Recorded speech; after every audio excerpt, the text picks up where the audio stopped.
What's up, y'all? It's G or Gari. I answer to both. On the internet, you can find me at Don't Undersalt, either here on YouTube or on Instagram. My buddy Colin is here visiting from the States, helping out at the restaurant, and we have the day off. We're going out to do a little exploring. We're gonna start by having breakfast at a cute little diner in my neighborhood. Then we're gonna head to Shimo-Kitazawa. It's a trendy neighborhood here in Tokyo that's known for all of its vintage shops, cute little cafes, and record stores. Let's go check it out. We're starting the day off at this adorable little diner. I've never actually been in here before, but we've ordered the omu rice and I can't wait to try.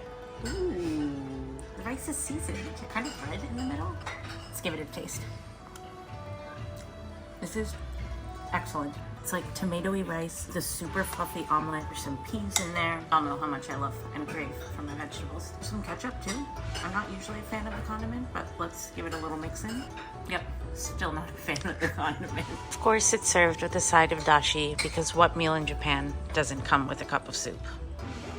The soup was nice and peppery, a good little seasoning to the omu rice. Honestly, the ketchup kind of ruined that side of the plate for me, so next time I will definitely ask for it without the ketchup. Now, I typically take my coffee black, but guys, how cute is the sugar syrup in this little milk cup? Anyways, for a whopping $9.60, Colin and I had 2 coffees and a delicious omu rice. I can't wait to come back to this cute little diner.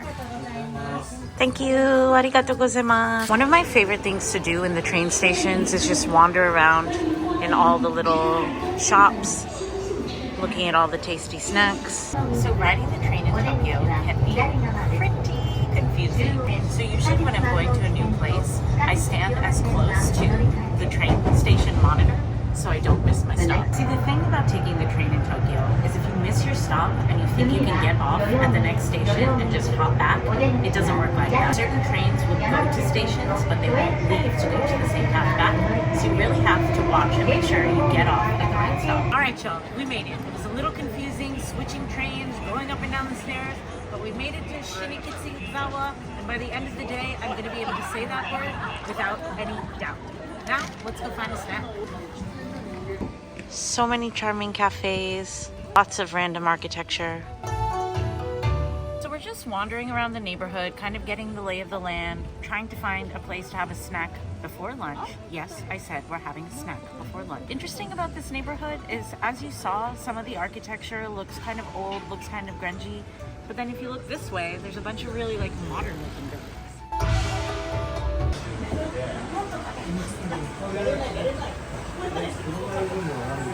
What is this next dish? So this is new ginger, so spring ginger in chikula. Chikula is like basically like fish cake. Wrapped around the center there's a little bit of kewpie on the side. I love the texture of fish cake. It's like a little bit springy, a little bit chewy, and the young ginger really brings out the fishiness of the cake itself. This is the spicy onion yukio. Just mix it, and then we'll eat it with the nori. It becomes this like gloopy ass paste. Take some nori. That little roll thing is kind of slimy, very fishy, very yummy. Weird thing is the menu described it as spicy green onion. There was not one spicy thing about the bite I just ate. Love that though. Nori gives it some snap, some shichimi in there. Colin is one of my favorite people to eat with. Alright, Alright, so this little spot, Sushi Samibi, we walked about 10 minutes from the main station. For a whopping $35, Colin had 2 beers, I had a cocktail, we had a whole assortment of fresh snacks, fresh sushi. It was absolutely delicious, super cheap. I would highly recommend when you're in this neighborhood. Okay, what is this? Corn silk tea highball. So it's with shochu. Shochu, it's usually called mizuwari. It's like savory and sweet. And then this tastes like it's probably kome, which is rice shochu. It tastes kind of like cold sweet corn soup. Yeah, seriously. It is very tasty, but I feel like if I drink too much of that, you will have a boozy G on your hands. I'll stick with the beers for now. Kanpai! Kanpai. Okay, we're starting off with the cutest, or kawaii, little cherry tomato tempura. Just like this fun, bright burst in your mouth. Such a good first bite. What is skimono? Skimmono are little Japanese assorted lacto-fermented pickles. So traditionally it's going to be radishes or cucumbers, but you see them as daikon and lots of other things as well.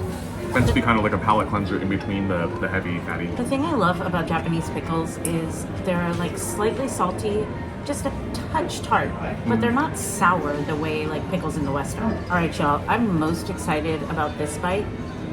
It's the mentaiko cod roe. Follow me on Instagram. You know I eat the salted cod roe onigiri all the time from 7-Eleven. I also really like the salted cod roe from the sushi spots. So good. It's like slightly fishy to start, and then it really coats your whole mouth. Really potent fishy flavor. The crunch from the tempura is such a nice textural contrast from the kind of like mushy soft texture of the salted cod roe itself. Next we have the tempura egg. I already know this is going to be dope. Curry powder. We've got matcha. I don't even know how to eat this. This is chili salt and then regular salt. Slightly difficult to eat, but man was it good. Y'all know how much I love a runny egg.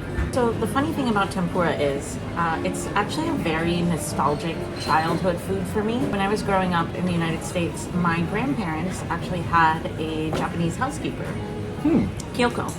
And she would always, at least once a week, she would make us tempura. And now whenever I eat tempura as an adult, I just remember being a little girl and thinking of Kyoko's tempura. Oh yeah, oh yeah. This is our tempura bowl. So we have sweet potato, imo, ebi, shrimp. I think this is just regular potato, fried shiso leaf. I'm most excited about that one. Very excited. And then Rice at the bottom. eggplant, and then rice at the bottom here.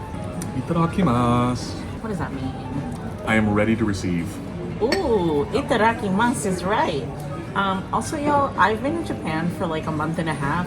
Colin's been here for 4 days, and he knows so much more Japanese than I do.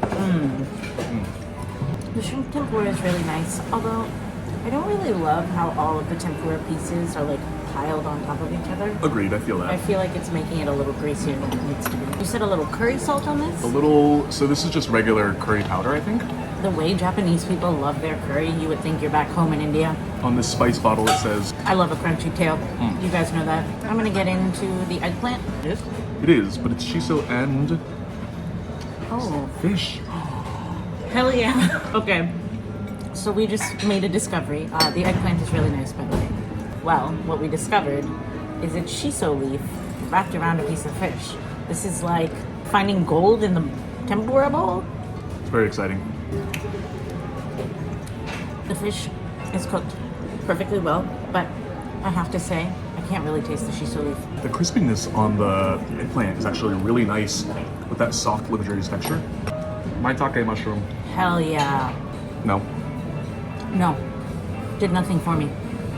So Colin and I have really enjoyed our day off today in Shimo-Kitazawa neighborhood of Tokyo. What I really loved about today was walking around and seeing all the different types of architecture that's in this neighborhood. My favorite bite from today was definitely the fish cake wrapped around the young ginger. It was just such a fresh bite, and I loved the chew and the snap of that fish cake. I will definitely come back to Shimo-Kitazawa to eat and maybe do some vintage shopping. Thanks for following along, guys. And if there's any neighborhoods you want me to check out for you while I'm here in Tokyo, leave me a line. See you next time.